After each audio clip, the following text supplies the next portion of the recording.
Do you think the Aziz story is like you don't have to try to tank a guy's life from a bad date. It seems like you both ate each other out, went down on each other, and it's like it sounds like it sucked. But then you're anonymous, and then you're 22 or 23. Like this is like poor judgment. And here's the thing, and cruelty. There's a lot of cruelty involved too. Like somebody described it as revenge porn. And that's for women. Yeah, it's our version of revenge porn. But it's just like, look. These are not comparable crimes to like what we've been discussing.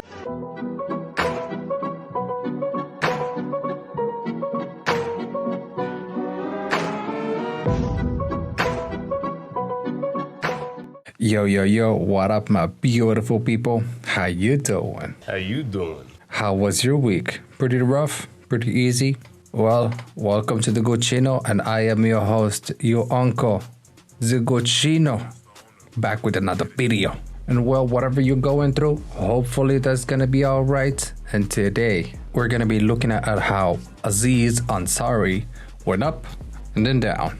So let's go. Aziz is a writer, a filmmaker, and a stand-up comedian. And personally, I was digging his style of comedy before all of that stuff happened. But before that, let's go back a bit. Let's go back to the roots. Let's go back to the origins. Aziz Ansari is born in Columbia, South Carolina, to Indian immigrants from Tamil Nadu. Aziz was born into a Muslim family household, but later on he came out on Twitter saying that he considered himself as a non-religious. Aziz grew up in Bennettsville, South Carolina, where he attended the Marlboro Academy as well as the South Carolina Governor's School for Science and Mathematics. He then graduates from the New York University Stern School of Business in 2004 with a Bachelor of Business degree in marketing. And the only thing I gotta say is respect. He made it out with a business degree. Yeah, boy. Respect to the OG. And at the same time, he started performing at the Upright Citizens Brigade Theater, as well as weekly shows such as an Invite Them Up 2005. Rolling Stone even included Aziz in their hot list as their choice for the hot stand-up, and during the same years in 2006, he also wins the jury award for best stand-up at HBO's US Comedy Arts Festival. In between 2006 and 2007, he toured with the Comedians of Comedy, and he also started collaborating with fellow comedians Rob Humble and Paul Scheer to make short films.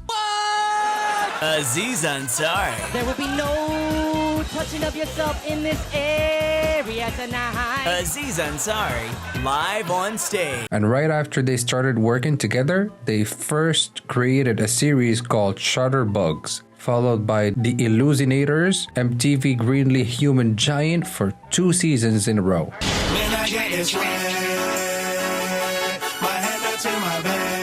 I've been working with Zach for about 3 weeks, and I make sure his swagger is at very high levels at all times. All right, Zach, let's layer you some clothes. Tavon, what do you think about this green hoodie? No, take that hoodie off your body. It looks terrible. I call hoodies hoodles. Try that one on. And at the same time, Aziz had many appearances in many movies such as Get Him to the Greek, I Love You Man, 30 Minutes or Less, Funny People, This Is the End, and Observe and Report. He also creates his own comedy tour called the Slow in the Dark Tour, which became the base to the DVD social for Comedy Central Intimate Moments for a Sensual Evening. I was walking around recently, and this guy came up to me with a clipboard, and he goes, hey man, do you have a moment for gay rights? And I went, sorry man, I'm in a rush. And then that guy watched me walk into a Jamba Juice. And he was a little upset. He's like, really, man? You don't have a moment for gay rights? You're in a rush to go to Jamba Juice and get a fruit smoothie? I'm out here trying to make a difference.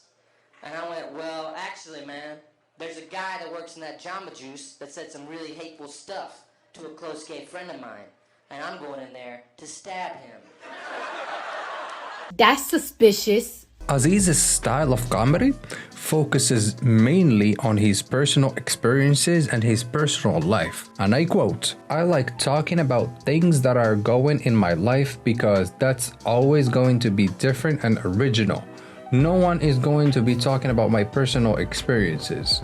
End of quote. And now, Aziz got offered the role of a lifetime. He gets casted in the NBC's Parks and Recreation that debuted in 2009, with Aziz playing as one of the main characters. Aziz performed for the show for 7 seasons straight and got praised for his performance by many critics, including Entertainment Weekly, TV Guide, and Yahoo TV, which placed him in the #1 spot on its list of TV MVPs. I even watched the show personally for many years, and it's amazing to see him perform in all of that show. The comedy is on point, and the whole story keeps up a sense of comedy which stays epic throughout the whole show. 7 seasons. I totally advise you to go and watch it if you haven't watched it yet. You will laugh at almost every episode, I can promise you that. And by the way, while we're still on the subject, don't forget to like and subscribe. We're almost at the 40K. Counting on you. We can do it! And a bunch of you are watching and are not subscribed. I see you. Aziz appeared on the HBO series Flight of the Conchords, had a recurring role in the animated comedy Bob's Burgers as Errol, and he had a recurring role in one of the most famous sitcom ever, I say Scrubs. And oh boy, I have watched that show for many years. Turk and JD for life. Come, I don't know about that super tight new greeting. Steak night! It's not a greeting, Ed. It is now. Sean. Steak night! How does he start things so quickly? He's very talented. May your mushrooms always be sauteed and your onions always be grilled. Gravy, fellas. Gravy, Ed. Cream spinach, yo! No. And while filming, Aziz is always passionate for comedy, so he created a new tour called Dangerously Delicious in 2010, another called Buried Alive in 2012, and another called Aziz Ansari Live at Madison Square Garden that premiered on Netflix. Little anecdote, Aziz is considered a foodie, with his friends Eric Warheim and Jason Warliner. They formed the Food Club. They would dress up in suits and captain hats and reward restaurants with food clubs. So if they like your restaurant, they could actually give you a gold plate. That's kinda cool. Followed by his big role in Parks and Recreation, Aziz got offered many roles, but he opted for Master of None, which he created and wrote with Parks and Recreation writer Alan Young in 2005. You know what Italian word I love? Allora. I don't even know what it means. Allora. People say it all the time. Allora. Hey, what are you doing? Allora. What does it mean? Well. Really? Yeah, just well. Cool word.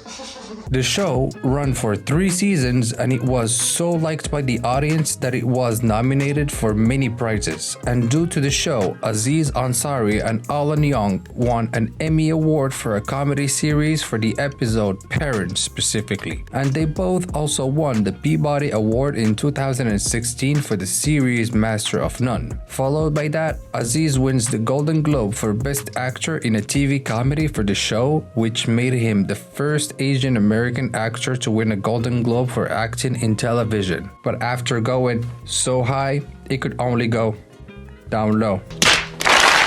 In January 2018, a woman using the name Grace accused Aziz Ansari of sexual misconduct in an article of Babe.net, a website that was aimed at millennial and Gen Z readers. And according to the article, the woman later texted Ansari expressing her discomfort, and he replied with an apology. And guess what happened after that? There was media disagreement in media commentary as to whether the incident described in the Babe article constituted sexual misconduct. Some agreed with Ansari, who stated that the encounter by all indications was completely consensual, while others stated that his actions were misogynistic, lacked affirmative consent, and spoke to a larger culture of harmful male expectations. Others say that Ansari's actions did not constitute sexual misconduct and that his accuser's narrative trivializes the Me Too movement against forms of sexual abuse. And due to all of that, he puts his career on a pause from 2018 to 2019.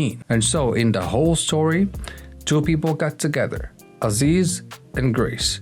They both had an experience, and after they had that experience, which was considered as bad, both of them had separate stories to tell. And with the Me Too, movement kicking in from one side to the allegations that were said on Aziz.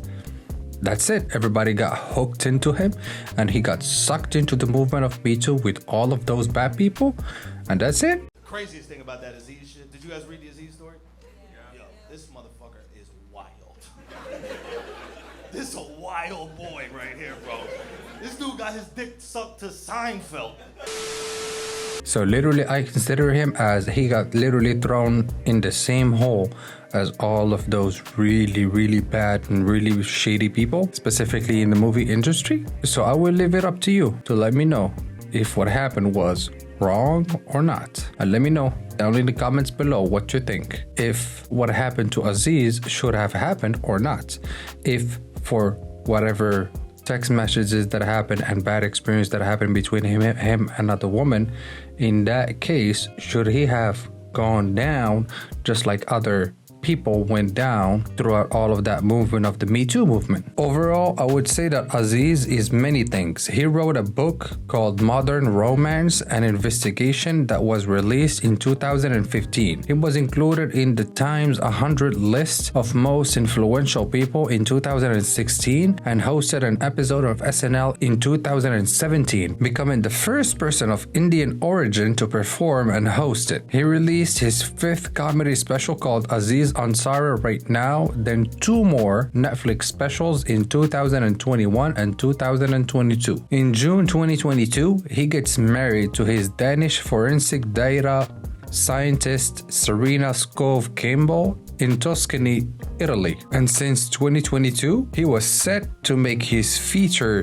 directorial debut with a film called Being Mortal, but the film was paused due to a complaint of inappropriate behavior by a cast member. His next project, Good Fortune, started filming in 2023 and had some issues too, but now in 2024 all is in order and the project was revealed to have begun filming with Aziz Ansari, Rogan, Reeves, and Kiki Palmer. Now, after everything that you just saw, it's your turn to believe in everything that happened or not. So I will leave it to you down in the comments below to let me know if his actions were accounted for or not yet. But it's your turn. Thank you for staying until the end of the video. Don't forget to like, subscribe. It helps the channel immensely. On that note, I will see you on the next one.